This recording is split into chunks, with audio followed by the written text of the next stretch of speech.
Hello जी। आज के तीसरे वीडियो में हम बात कर लेते हैं महिंद्रा एंड महिंद्रा फाइनेंस के बारे में। ये भी भाई एक फाइनेंस कंपनी है। अभी हम सारी की सारी फाइनेंस कंपनियां निपटा रहे हैं तो इसको भी देख लेते हैं। अगर इसका मार्केट कैप की बात करें तो इसका मार्केट कैप है रफली रफली 37,500 करोड़ रुपीस के आसपास का। और जैसे अभी आपने थोड़ी देर पहले देखा ही था, एक और हमने व्हीकल फाइनेंस कंपनी देखी थी, श्रीराम फाइनेंस। और ये भी व्हीकल फाइनेंसिंग में ज्यादा प्रोमिनेंट है। इनका मेजोरिटी ऑफ लोन बुक आता है इनका व्हीकल फाइनेंसिंग सेगमेंट में से। अगर इनके भी गाइडेंस की बात करें तो ये भी गाइडेंस 15 से 20% के आसपास के देखे चलते हैं कि 15-20% के बीच में हमारा ग्रोथ रेट रहेगा ईयर ऑन ईयर का। और अब देख लेते हैं इनके Q1 के कैसे नंबर्स रहे। अब हमने श्रीराम फाइनेंस ऑलरेडी कर चुके हैं, तो अगर आपको पीयर टू पीयर एनालिसिस करना तो एक बार आप पहले श्रीराम देख लो, या एक काम करो, आप पहले पहले महिंद्रा एंड महिंद्रा देख लो, उसके बाद श्रीराम देखो, जिससे आपको कंपैरिजन में मदद मिलेगी कि आप व्हीकल फाइनेंसिंग स्पेस में कौन सा प्लेयर ज्यादा बेटर कर रहा है। क्योंकि देखो, इन सारी कंपनियों को आप कोई दूसरी एनबीएफसी से कंपेयर नहीं कर सकते। अगर आपको पिन पॉइंट करना है कि भाई कौन से व्हीकल फाइनेंसिंग एनबीएफसी सबसे अच्छी है, तो आपको इन्हीं सबको देखना पड़ेगा। आपको चोला को देखना पड़ेगा, आपको महिंद्रा एंड महिंद्रा को देखना पड़ेगा, आपको श्रीराम फाइनेंस को देखना पड़ेगा। फिर ही आपको आगे चल के चीज समझ में आएगी कि इनमें से फास्टेस्ट ग्रोइंग प्लेयर कौन सा है और आपका पैसा कौन सी कंपनी में जाना चाहिए। तो आ जाते हैं इसके Q1 नंबर्स के ऊपर। तो अगर इनका देखें तो इनका AUM growth was 23% on a YOY level. और अब टोटल लोन बुक साइज पहुंच गया है 1,06,000 करोड़ रुपीस के आसपास का।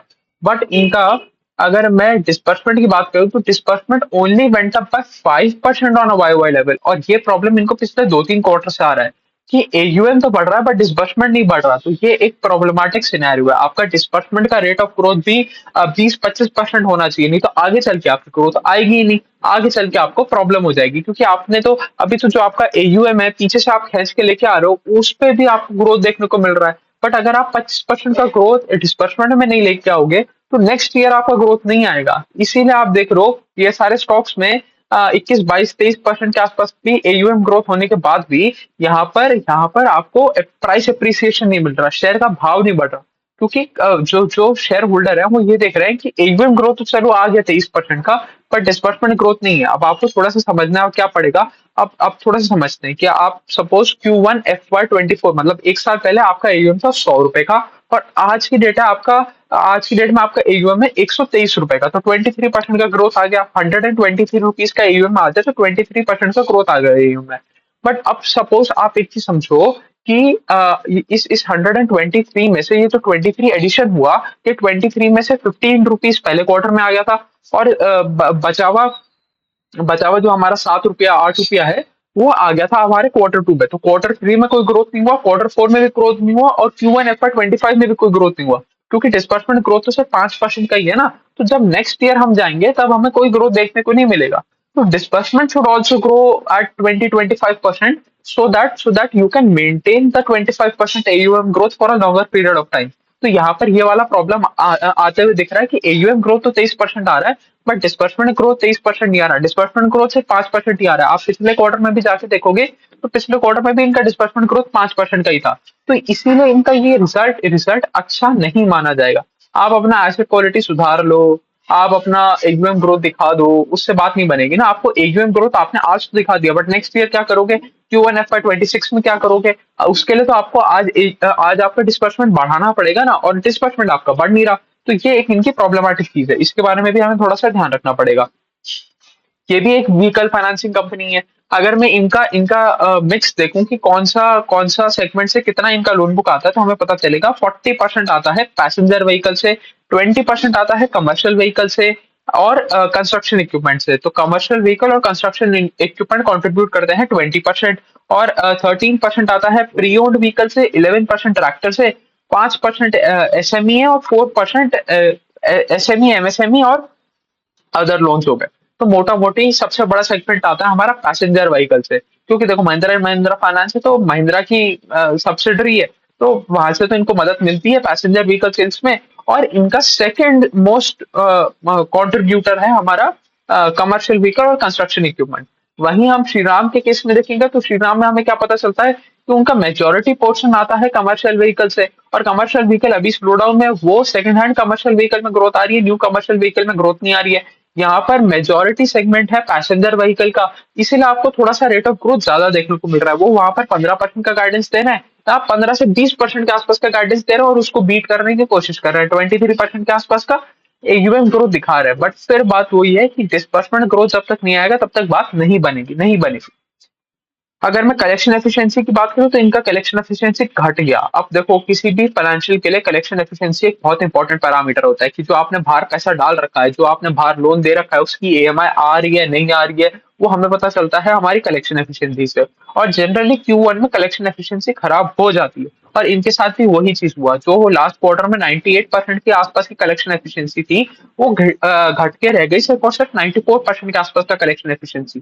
तो ये मैनेजमेंट ने बोला सीजनल इफेक्ट है, आगे चल के वापस उधर जाएगा, बट इसमें हमें इंप्रूवमेंट देखने को मिलना चाहिए ना। लास्ट Q1 में भी आपका 94% के आसपास का कलेक्शन एफिशिएंसी गिर गया था। आप इसमें इंप्रूवमेंट लेके आते, इस बार आप कहते कि भाई हम पिछले साल 94% पे गिरे थे, इस बार हम 95% पे रुक गए, हमने 95% से नीचे नहीं जाने दिया अपना कलेक्शन एफिशिएंसी। तो यहाँ पर भी इंप्रूवमेंट नहीं है देखने को मिला हमें। अगर हम एसिड क्वालिटी की बात करें तो एसिड क्वालिटी भी क्वार्टर ऑन क्वार्टर लेवल पे खराब हो गया है, बट वाई वाई लेवल पे इंप्रूव किया है। अब क्वार्टर ऑन क्वार्टर लेवल पे तो खराब इसलिए भी हो सकता है क्योंकि Q1 हो क्या सकता है इसीलिए हुआ है क्योंकि हमारा Q1 थोड़ा सा खराब क्वार्टर रहता है फॉर एनी फाइनेंशियल। हमने इतने सारे फाइनेंशियल पढ़ रही हैं, मोर देन 80 फाइनेंशियल कंपनी हम ऑलरेडी स्टडी कर चुके हैं। आप मेरे जाके प्रोफाइल सेक्शन में हाईलाइट्स में देख लेना, आपको सारी की सारी कंपनियों के एनालिसिस मिल जाएगी। बट हम इतनी सारी कंपनी पढ़ चुके हैं, उसमें हमें यही पता चलता है कि Q1 is sluggish quarter for the financial, थोड़ा सा वीक क्वार्टर रहता है फाइनेंशियल के लिए। इसकी वजह से हमें थोड़ी सी एसेट क्वालिटी ऊपर जाती हुई दिख रही है, मतलब डेटियोरेट करती हुई दिख रही है, खराब होती हुई दिख रही है। अगर मैं बात करूं तो ग्रॉस एनपी नंबर इंप्रूव किया from 4.3% to 3.6% on a Y level, और डेट्यूरेट किया from 3.4% to 3.6% on a quarter on quarter level. Quarter on quarter खराब हुआ है, वाई अच्छा हुआ है। अगर नेट एनपीए की बात करें तो नेट एनपीए के साथ भी सेम कहानी है कि करंटली अभी 1.5% पे, पिछले साल 1.8% पे था। तो वाई लेवल पे इंप्रूव हुआ है, but quarter on quarter level पे खराब हुआ है। और क्वार्टर ऑन क्वार्टर लेवल पे इसीलिए खराब हुआ है कि सीजनैलिटी इफेक्ट है, Q1 वीक रहता है, स्लगिश रहता है, इसकी वजह से हमारी एसेट क्वालिटी खराब हो गई। अगर आरओए की बात करें तो ROA improve from 1.4% to 1.8% on a quarter on quarter level, और नेट इंटरेस्ट इनकम बढ़ गया by 16% on a Y level. अब आपका एयूएम बढ़ा 23% से, और नेट इंटरेस्ट इनकम आपका बढ़ा मात्र मात्र 16% से। इसका मतलब आपके थोड़ा सा कंप्रेशन आ गया। अगर हम बात करें टोटल इनकम की, total income went up bye 15%। इसका मतलब आपके अदर इनकम में भी ग्रोथ नहीं आया। अब अदर इनकम में तो ग्रोथ तभी आएगा ना जब आप नया नया लोन डिस्पर्स करोगे, आप वो पेमेंट के लिए पेपर बनवाओगे, आप और जैसे जैसे आप डॉक्यूमेंटेशन होता है, वन टाइम फी होती है, वो लोगे, तभी तो आपका अदर इनकम बढ़ेगा। नहीं तो आपका इंटरेस्ट इनकम ही रह जाएगा, क्योंकि आप एयूएम में तो डिस्बर्समेंट में तो ग्रोथ लेके आ नहीं रहे हो, क्योंकि डिस्बर्समेंट तो आपका सिर्फ 5% से बढ़ रहा है। तो यही यही प्रॉब्लमेटिक चीज है। अगर हम ऑपरेटिंग प्रॉफिट की बात करें तो ऑपरेटिंग प्रॉफिट बढ़ा by 13% on a Y level, और पैट बढ़ा by 45% on a Y level. और ये कोई चमत्कार नहीं हुआ कि पैट 45% से बढ़ गया। यहाँ पर क्या हुआ है, इन्होंने अपने प्रोविजंस कम कर दिए, प्रोविजन कम करके पैट ज्यादा लेके आए। ऐसा नहीं है कि कोई कोई इनको ऑपरेटिंग लेवरेज मिला हो या कोई बहुत ही अच्छी एसेट क्वालिटी हो गई हो इसलिए प्रोविजन कम हुए। Asset quality quarter on quarter level पे तो खराब ही हुई है, बट उसके बाद भी इन्होंने अपने प्रोविजन कम कर दिया। अब प्रोविजन कम करने का एक तो आप चीज समझ सकते हो कि आगे चल के बैंक, मतलब एनबीएफसी को कोई दिक्कत लगी नहीं रही है। वो यही कह रहे हैं कि भाई आगे चल के हमारा कोई लोन और खराब होगा ही नहीं। अगर और कोई लोन खराब होगा ही नहीं तो हम उठा के प्रोविजन क्यों करें, हमें आगे कोई भी अपनी एसेट्स के ऊपर स्ट्रेस आता हुआ दिख नहीं रहा, इसकी वजह से हम अपने प्रोविजंस को कम कर रहे हैं। तो एक ये भी रीजन हो सकता है। तो इसी वजह से पैट बढ़ा by 45% on a Y level. अब ये सारी बात हमने करी सिर्फ और सिर्फ एम फाइनेंस, जो खुद व्हीकल फाइनेंसिंग करता है उसके बारे में। अब इनके और भी सब्सिडरीज हैं, तो सब्सिडरीज का पार्ट वार्ट मिला दे तो पार्ट बड़ा 37% के आसपास ही। अब वो हम देख लेते हैं वो कौन कौन सी सब्सिडरीज हैं। अब जैसे हमने श्रीराम फाइनेंस के भी केस में देखा था कि उनका एक छोटा सा हाउसिंग लोन का भी बुक था, बट वो कोई सिग्निफिकेंट पोर्शन नहीं था। इनके साथ भी ये इनका थोड़ा सा सिग्निफिकेंट है, बट कोई मेजोरिटी पोर्शन नहीं है। मेजोरिटी अभी भी व्हीकल फाइनेंसिंग ही है।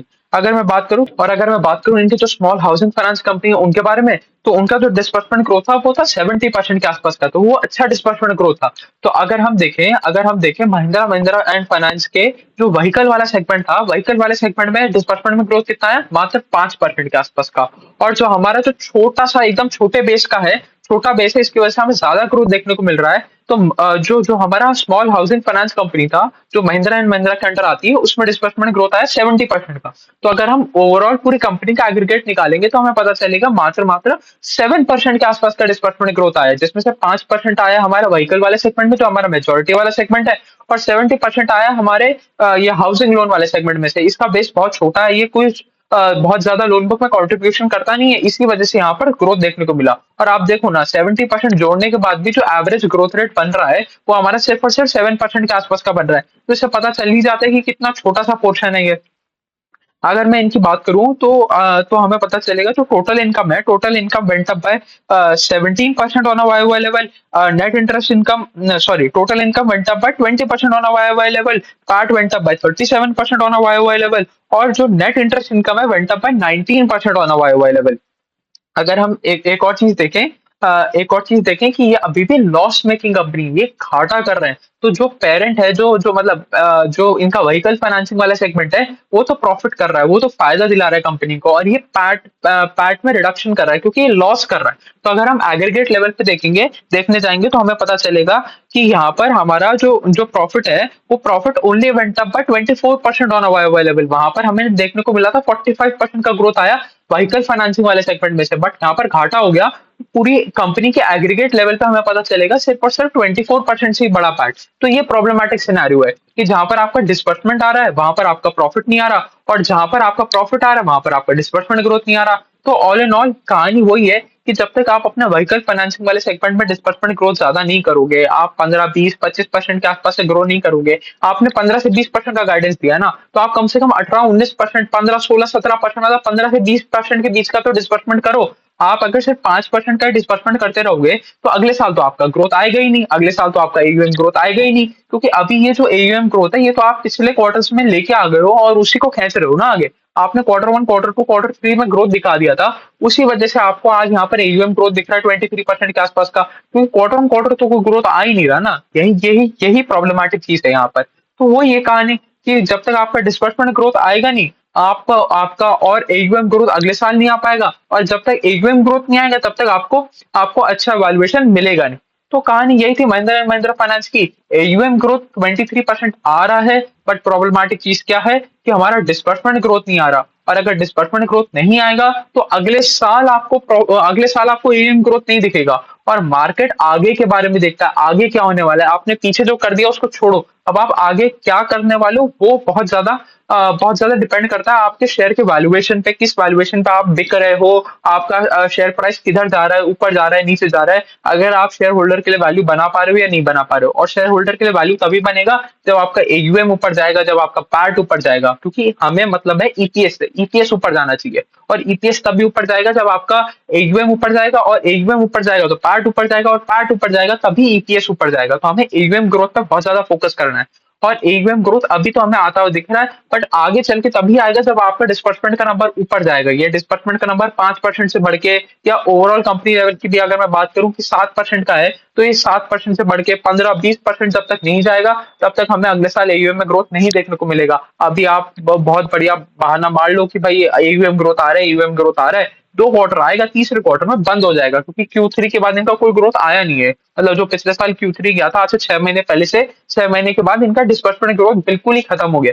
तो कुछ खास रिजल्ट था नहीं है महिंद्रा एंड महिंद्रा फाइनेंस का, फिर भी हमने कंपेयर कर लिया, और अब आपको इससे बहुत अच्छा एनालिसिस मिल जाएगा। पीयर टू पीयर एनालिसिस करेंगे अगर हम श्रीराम के साथ महिंद्रा एंड महिंद्रा का, तो हमें पता चल जाएगा Shriram is doing much better than Mahindra and Mahindra finance, क्योंकि वो एक सस्टेन लेवल पे ग्रोथ लेके आ रहा है। वो अगर 21% का एयूएम ग्रोथ कर रहा है तो उसके साथ साथ वो डिस्पर्समेंट ग्रोथ भी कर रहा है 15 20% के आसपास की। तो डिस्पर्समेंट ग्रोथ भी आ रही है, एयूएम ग्रोथ भी आ रही है, एसेट क्वालिटी भी ठीक रह रहा है, कोई भी दिक्कत नहीं है। तो अगर हम पीयर टू पीयर एनालिसिस करें और आप बोलो कि भाई which company is better performing today in between Mahindra and Mahindra Finance and Shriram Finance, so then Shriram Finance would definitely be a better option, better investment opportunity for someone who is looking to invest in vehicle financing companies. तो चलिए यही थी कहानी Mahindra Mahindra finance की। इसके बाद हम 3 4 video और कर लेंगे आज, और हम 3 4 कंपनियां और कवर कर लेंगे। अभी के लिए इतना ही रखते हैं। Thank you.